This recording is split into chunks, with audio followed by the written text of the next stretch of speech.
রিতাদের পাশের বাসায় থাকতো জুবায়েররা।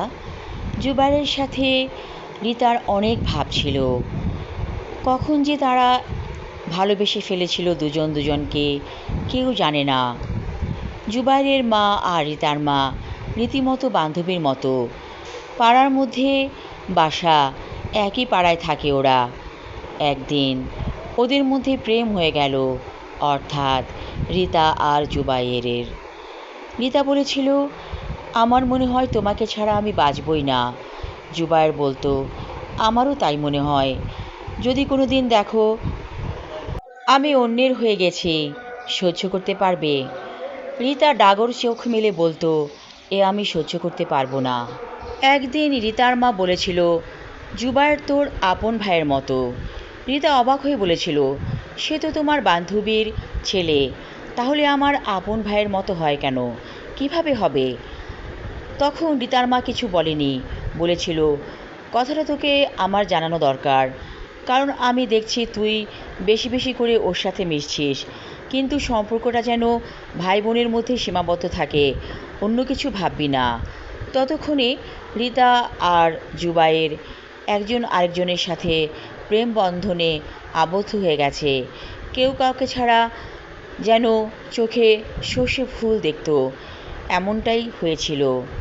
একদিন জুবায়ের বলেছিল, চলো আমরা দূরে কোথাও বেড়াতে যাই। রিতা বলেছিল, বাসায় কি বলবো? জুবায়ের বলেছিল, বলবে বান্ধবীর বাসায় যাচ্ছি, রাত হয়ে গেলে যেন চিন্তা না করে। যেই কথা সেই কাজ। রিতা কোনো রকমে বুঝিয়েছিল মাকে।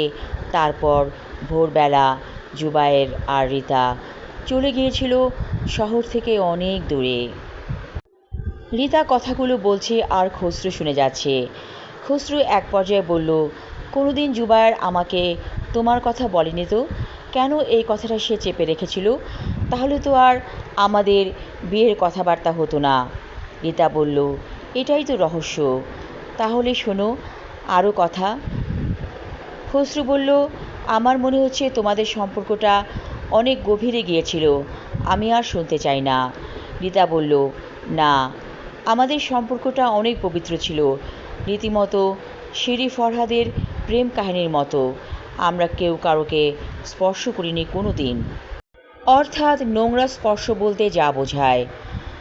খসরু শুনে যাচ্ছে রিতার কথা। রিতা কি তাকে মিথ্যে কথা বলছে? রিতা বলল, আমি জানি তুমি আমাকে খারাপ মেয়ে ভাবছ। আসলে কি জানো, মা যখন বলেছিল জুবায়ের আমার ভাইয়ের মতো, তখন থেকেই আমি বদলে গিয়েছিলাম। আমি জুবায়েরকে বলতাম আমার খুব কাছে আসবে না, কারণ আমাদের বিয়ে হয়নি। সেদিন আমরা অনেক ঘুরেছিলাম ঢাকার বাইরে। কোথায় গিয়েছিলে তোমরা? অবাক চোখে বলে খসরু।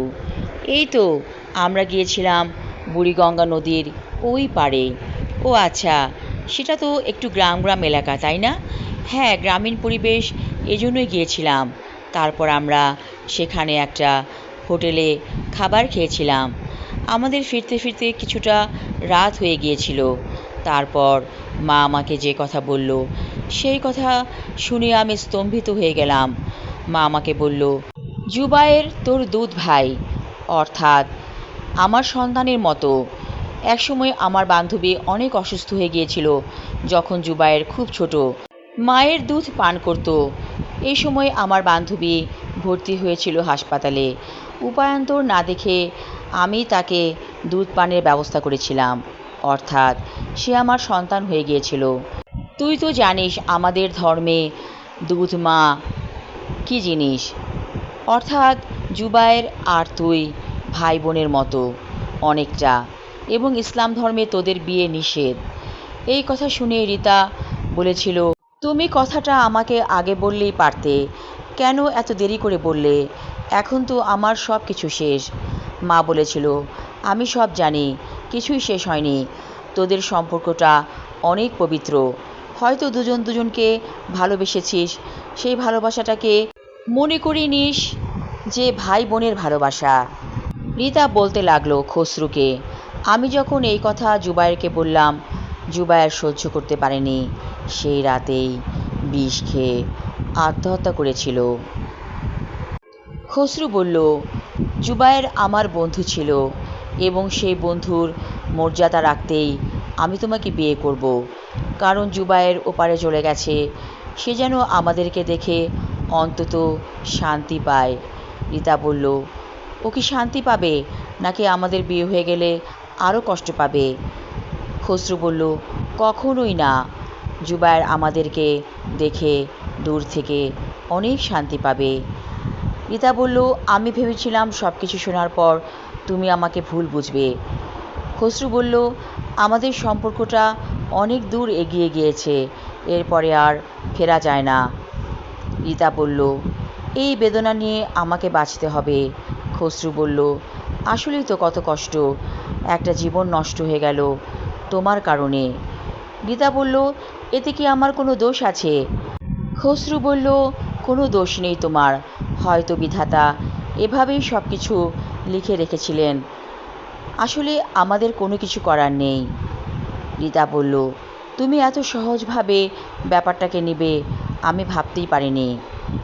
খসরু বলল, তুমি আমার স্ত্রী হবে, তুমি যেমন পবিত্র আমিও সেরকম পবিত্র।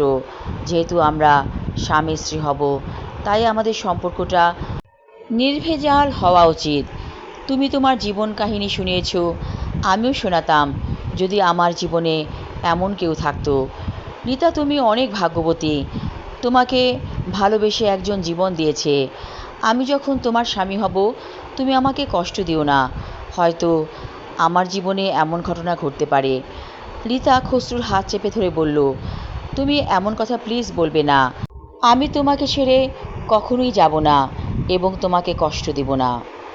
আমি আমার লেখা ছোট গল্প রিক্ত বেদনা পর্ব 2 এবং শেষ পর্ব পড়লাম। আশা রাখছি সবার ভালো লাগবে। ধন্যবাদ।